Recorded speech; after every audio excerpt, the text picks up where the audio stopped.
Nosso direito vem, nosso direito vem. Se não tem nossos direitos, o Brasil para também. Nosso direito vem, nosso direito vem. Se não tem nosso direito, o Brasil para também. Estou como conselheiro municipal do plano diretor do município de Uberlândia e também sou estudante de Direito pela Universidade de Uberaba, no campus de Uberlândia, certo? Acompanhei o processo de regularização no assentamento Glória, hoje bairro Elison Prieto, felizmente, né? E também tenho acompanhado as demandas e as lutas de outras comunidades, como Maná, Santa Clara, Zaire Resende 2, Morada Nova. Lembrando que em Uberlândia hoje estima-se que tenha mais de 30 áreas irregulares, conforme dados da Comissão Pastoral da Terra, e que tem aí em torno de 20 mil famílias ou até mais que vivem em áreas irregulares. Para a gente tratar desse problema da moradia no Brasil, tem algumas questões, alguns aspectos que eu acho que é importante a gente levantar. O primeiro deles é que o Brasil é um país que hoje tem cerca de 11 milhões de pessoas que vivem em áreas irregulares.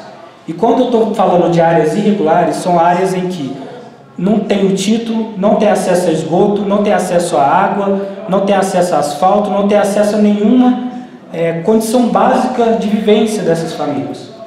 E lembrando, pelo menos para mim que sou estudante de Direito, eu acho que isso é muito importante, que o direito à moradia é um direito fundamental e para mim ele é o pilar de vários outros direitos, como o direito à saúde, o direito à educação, né, o direito a ter uma família, né, um lar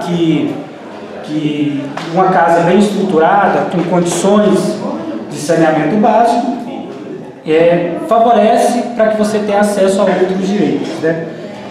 E entendendo o problema da moradia no Brasil, e especialmente em Uberlândia, que é um grande centro urbano, não dá para a gente falar desse problema sem tocar no assunto que é o problema da especulação imobiliária nos grandes centros urbanos e que tem afligido já há décadas o município de Uberlândia. Há alguns anos foi construído um conjunto habitacional que hoje chama-se Shopping Park. Entre o bairro Shopping Park e o primeiro bairro tem uma enorme área sem ter utilização. Esse é um grande exemplo do que é a especulação imobiliária, que você constrói bairros fora da zona do município para que leve infraestrutura para que essas áreas se valorizem e depois os proprietários dessas terras possam lucrar com essa valorização da sua propriedade. Lembrando que hoje em Uberlândia tem grandes figuras públicas, políticos, que estão sendo investigados por conta disso, na Operação Poderoso Chefão. Das 79 consultoras que tem lá, 74 estão envolvidas nesse esquema. Então esse é um problema que tem afligido principalmente os grandes centros urbanos. E isso leva a uma outra questão, que é o déficit habitacional que tem dentro desses centros urbanos. Poucas pessoas concentram um contingente de propriedades e aí muitas pessoas que querem ter acesso a essa propriedade não conseguem por vários motivos, principalmente por questão de renda. Hoje, para a gente entender quem são essas pessoas que ocupam e o porquê que ela ocupa, quando a gente vai olhar a configuração de um grande centro urbano, a gente percebe que cada vez mais os aluguéis estão caros. Hoje uma média de aluguel na cidade de Uberlândia gira em torno de 700 a 800 reais. Para uma família que tem como renda base um salário mínimo, ela vai conseguir sobreviver pagando esse valor de aluguel? O barracão mais simples, né? Isso morando na periferia, nos locais mais afastados, onde tem dificuldade inclusive de transporte público, de acesso à saúde e educação, né? E uma segunda questão, que é os altos índices de desemprego que tem atingido as nossas cidades. Hoje, Uberlândia tem um número astrondoso de pessoas que estão desempregadas, ou que trabalham naquilo que é chamado hoje de subemprego, né? Trabalham no processo de informalidade, seja entregando refeições de bicicleta, As pessoas às vezes andam de bicicleta em Uberlândia hoje 14, 16 horas por dia para receber menos de um salário mínimo. Como que essas pessoas vão conseguir se sustentar dentro de um núcleo urbano que cada vez tem ficado mais caro? Com o aumento da passagem de ônibus, com o aumento dos aluguéis, com o aumento aí, do preço dos espaços, como por exemplo teatro, cinema, como que ela vai ter acesso a esses espaços? Espaços de cultura, de lazer. Tudo isso influencia na qualidade de vida dessas pessoas nos centros urbanos. E veja, isso tudo está interligado com a questão da moradia. Então, é importante a gente entender esse cenário dos centros urbanos para a gente ver que é muito delicada a questão da moradia e atinge milhões de brasileiros. Mas aí vem uma pergunta: como nós vamos resolver esse problema? Eu acho que o Gino colocou perfeitamente a Lei 13.465 de 2017, que foi criada pelo Temer. Ela veio para atingir um alvo específico, que eram principalmente os grandes latifundiários do norte do país e o pessoal que tinha ocupado, que tinha invadido áreas em torno do Lago Paranoá, mas ela teve uma utilização boa, vamos dizer assim, que é para interesse social. E essa lei, uma das formas de você resolver o problema é aplicando ela, seja através, inclusive, do instrumento do plano diretor, que é fundamental nos grandes municípios.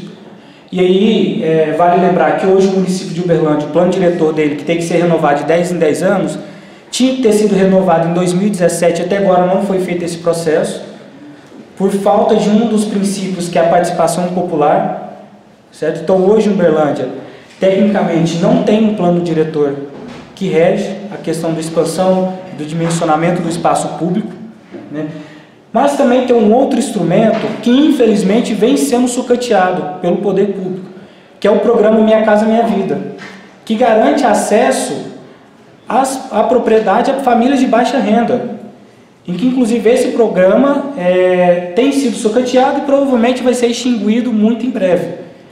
E aí isso vai ocasionar na ampliação ainda mais dos problemas da moradia nos grandes centros urbanos. E aí eu gostaria de deixar aqui uma sugestão, que assim, vamos analisar o que a Coab fez na regularização do Glória, hoje o bairro Elson Prieto, que foi um processo fantástico. E que hoje você entra dentro do bairro e você vê o quanto que as pessoas estão bem, estão felizes, estão motivadas por conta dessa vitória. Porque deu dignidade para elas, deu qualidade de vidas para elas. E a gente tem a capacidade de ampliar isso ainda mais para outras ocupações.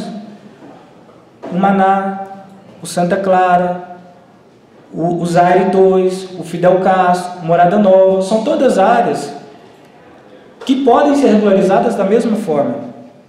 E isso não somente em Uberlândia, mas praticamente todo o estado tem essa realidade. Então, assim, primeiro fazer um apelo, pegar como exemplo o Glória, o que foi feito no Glória, e aplicar em outras localidades. E aí o Higino fez a sugestão de criação de um fundo de habitação, lembrando que o Estado de Minas ele já tem esse fundo, que é regido pela Lei 19.091 de 2010, que é o Fundo Estadual de Habitação. O que eu acho que era importante, talvez fazer uma discussão na Assembleia Legislativa, é como interligar esse fundo à Lei 13.465 de 2017. Como pegar os instrumentos dessa lei e aplicá-los com o Fundo Estadual de Habitação. E aí, eu acho que isso cabe um desafio, uma discussão aqui na Assembleia Legislativa, viu, Betão? Inclusive, nós estamos aí dispostos a ajudar nessa discussão, para a gente poder solucionar esses problemas. Nosso direito vem, nosso direito vem. Se não tem nossos direitos, o Brasil para também. Confia em Cristo Rei, que nasceu lá em Belém e morreu crucificado porque nos queria bem. Confia em seu amor, reclama a Deus, doutor, mas nossos direitos vem.